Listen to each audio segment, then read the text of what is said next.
Ito ang karamihang problema ng YTX. Sakit ng carburetor talaga ng YTX, yung overflow. Yan. Ilang beses na itong linis, tapos ilang araw lang, babalik na naman yung overflow. Kahit palitan ng repair kit to, sakit talaga ng YTX to. Ang gagawin ko rito ay papalitan na lang natin ng carburetor. So, dalawa ang naging sakit niya, no? Yung on-off niya, hindi na rin gumagana. Tapos, plus yung carburetor niya, nag-overflow. So, wala siyang pupuntahan. Ayan, naka-off yan, pero ang lakas ng tagas. Wala siyang choice kasi mahal din yung ano na yan, on-off na yan, nasa 600 din. So, ang sabi ko sa kanya, magpalit na lang tayo ng carburetor ng Barako para plug and play na lang. So, ito yung stock niya. Yan. Tapos, ito yung Barako. Yan. Importante lang nating titingnan yan, yung butas. Kasi doon natin sasalpak yung manifold, kailangan magkamats. Yan. Para plug and play na lang. Yan. Yung manifold. Yan. Kasi kung ibang carburetor pa, na hindi gasya sa butas niya, magpapalit pa tayo ng manifold. So, itong sa Barako, plug and play.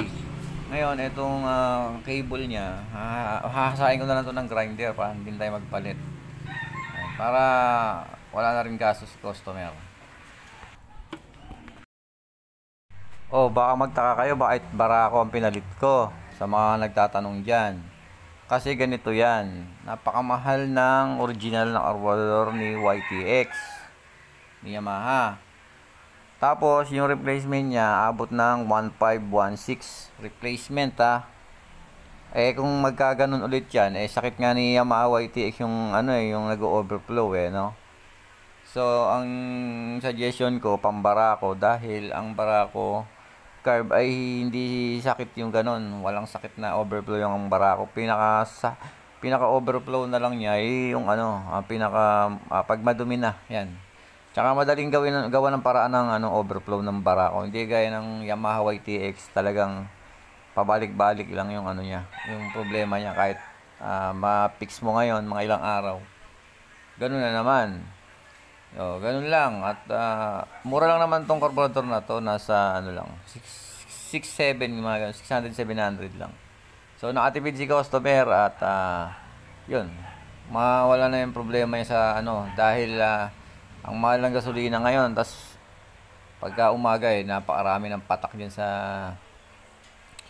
makina niya. So sayang yung yung pera, sayang yung gasolina sa mahal. Yan, kaya para-paraan na lang yan.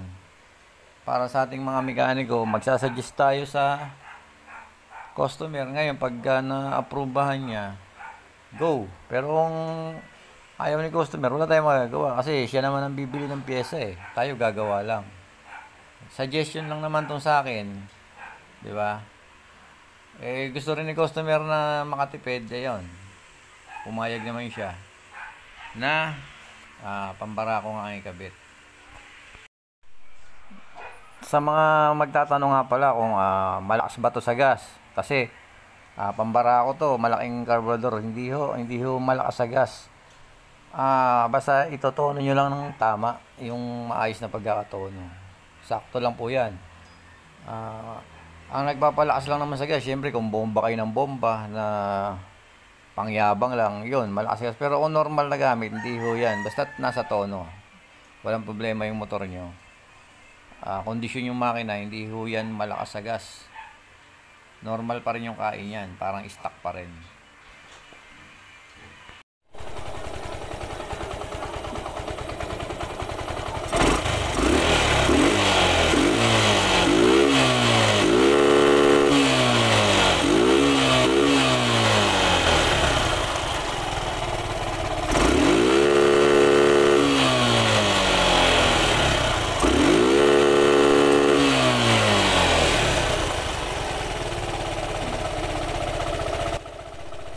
Yung kable nga pala, hindi ko muna kinabit dahil medyo nahahatak siya. Pero all goods na to. Yung kable na lang naging problema ko. Gagawa ko pa ng paraan para maikabit siya ng maayos kasi medyo bitin. yung kable. So pero narinig naman yung tunog, di ba? Pakaganda ng response ng ano ng silinyador. Hinahata ko na lang yung silinyador niyan.